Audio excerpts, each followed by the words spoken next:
So when I woke up this morning, the thought that was going through my mind was about transcendence. And I had no idea what that was going to mean for today and for the work today. But Ola and I have come out here to the Quebrada de las Conchas. We've hiked into one of our favorite areas. And along the way, we stopped and we did some healing work on each other. And while Ula was doing the healing work on me, she told me about a vision she had.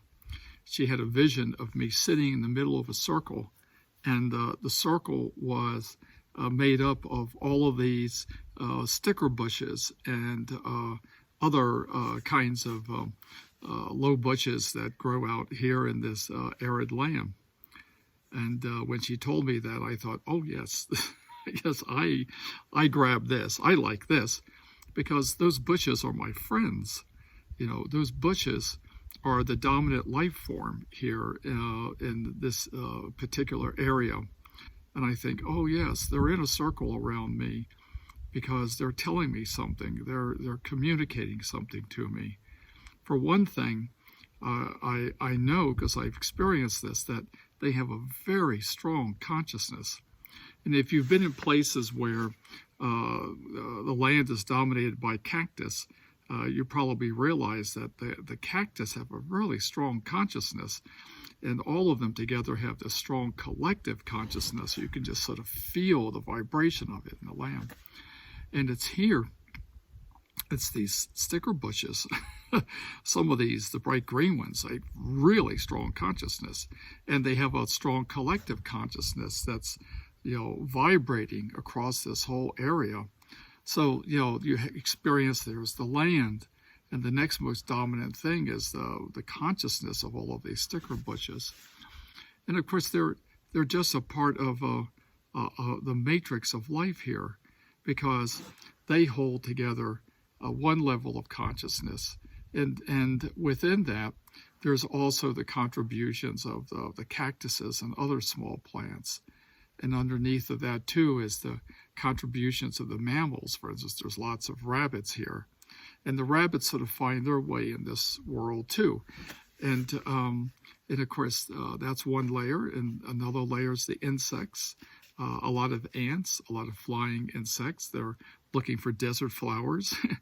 And, and then there's the birds. A number of birds that build their nests in the cactuses that are here and are always flying up above and scouring the land. Each one of these, contributing a layer to the matrix of life, the interconnected matrix of life, and all of them also being part of a matrix of consciousness where every collective group has a layer of the consciousness that's part of the land that's here. And so that's the what's in nature itself, is that matrix of consciousness. And into this, I come. I come as a human being. And my longing is to be part of that matrix of consciousness in a natural way, in the same way that every other part of nature is part of that matrix of consciousness. I come into that with the notion of removing all separations between myself and the consciousness of other beings, to just be part of the flow of consciousness of everything that's here. And in that moment of sort of surrender to the flow of the consciousness of this matrix of life, there for me is transcendence, because the separations between myself and all others disappear. And I'm in the magical world of the consciousness of all the beings here. And so that transcendence, I think, is something that must have been part of the life of people in the early history of humanity, to just understand where you are in the matrix of earth consciousness, to take your place in the matrix of earth consciousness, and to blend in and be connected.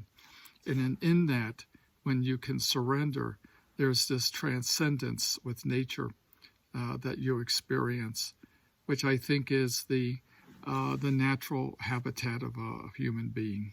And I think this is one of the ways that nature teaches us how to be.